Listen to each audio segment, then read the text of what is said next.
Petite vidéo aujourd'hui pour répondre à une question qu'on m'a posée cette semaine. Je trouvais important de vous partager la réponse. On va parler de séparation et de divorce, et notamment de la vente du domicile conjugal, donc la résidence principale. Et la question était la suivante. Benoît, on vit dans cette maison depuis une quinzaine d'années, on va la vendre. Simplement, moi, je vais partir vivre ailleurs là. Qu'est-ce qui se passe si on vend cette maison? Est-ce que ce sera toujours considéré comme ma résidence principale, sachant que je ne sais pas dans combien de temps la maison sera vendue? Et si je vis ailleurs, est-ce que la maison ne va pas être considérée comme ma résidence secondaire? Et donc, je devrais payer des impôts sur la plus-value. Très bonne question, non? Eh bien, la réponse, c'est ça dépend. Je vous explique ça tout de suite. Allez, c'est parti.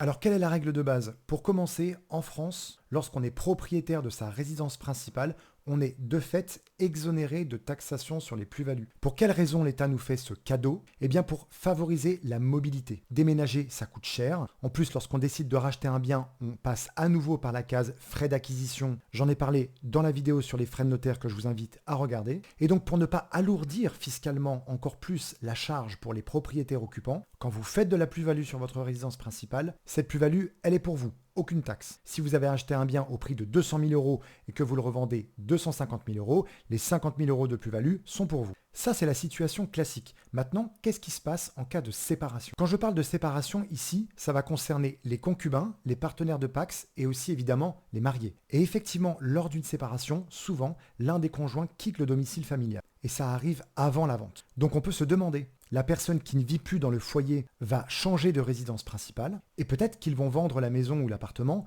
6 mois, 8 mois ou 1 an plus tard. Donc est-ce qu'on peut encore considérer qu'il s'agit de sa résidence principale? Eh bien déjà, bonne nouvelle, il y a un texte de loi qui prévoit ce genre de situation. Alors oui, votre ancien lieu d'habitation peut toujours être considéré comme votre résidence principale.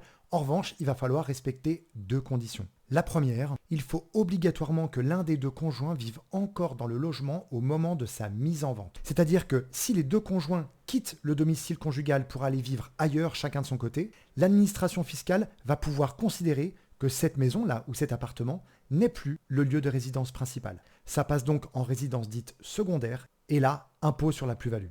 Donc très important, au moins l'un des deux doit rester dans le logement jusqu'à sa mise en vente sur le marché. Deuxième condition, il faut respecter un délai de vente raisonnable. Et oui, on peut se demander combien de temps j'ai pour vendre mon bien, sachant que j'ai déjà déménagé, j'ai quitté le domicile conjugal. Eh bien, l'administration fiscale ne donne pas véritablement un délai fixe. Elle parle de délai raisonnable.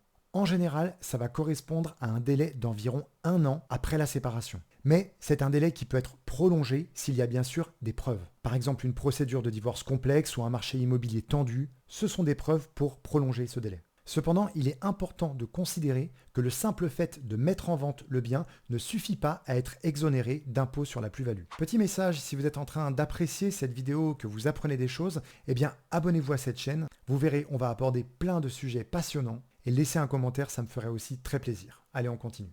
Si par exemple, vous avez l'idée de mettre le bien beaucoup trop cher, hors marché, l'administration fiscale pourrait considérer que vous n'avez pas effectué les efforts nécessaires pour vendre votre bien dans un délai raisonnable. Donc petit conseil, pour éviter ce genre de problème, conservez des justificatifs de vos démarches. Les estimations, les annonces de vente, la relation avec les professionnels de l'immobilier, les visites, les offres d'achat éventuelles. Bref, sécurisez-vous. Un cas particulier également, c'est une séparation pendant la période de construction d'un bien. Ça arrive. Là aussi, pas de panique, il existe des conditions d'exonération d'impôt sur la plus-value. Et pareil, deux conditions. La première, vous devez être capable de prouver que ce futur lieu d'habitation, cette construction-là, était destiné à votre résidence principale. Aussi, si vous demandez une exonération d'impôt sur les plus-values du logement que vous êtes en train de faire construire, vous ne devez pas être propriétaire d'un autre logement que vous occupez, puisque dans ce cas, c'est elle votre résidence principale, pas votre futur logement. Une construction, ça peut prendre entre 1 année et 3 années, donc il peut s'en passer des choses entre-temps. Et il n'est pas rare non plus de voir des plus-values entre le moment où on réserve un bien à construire et quelques mois avant la livraison. Si on doit résumer, organisez-vous bien,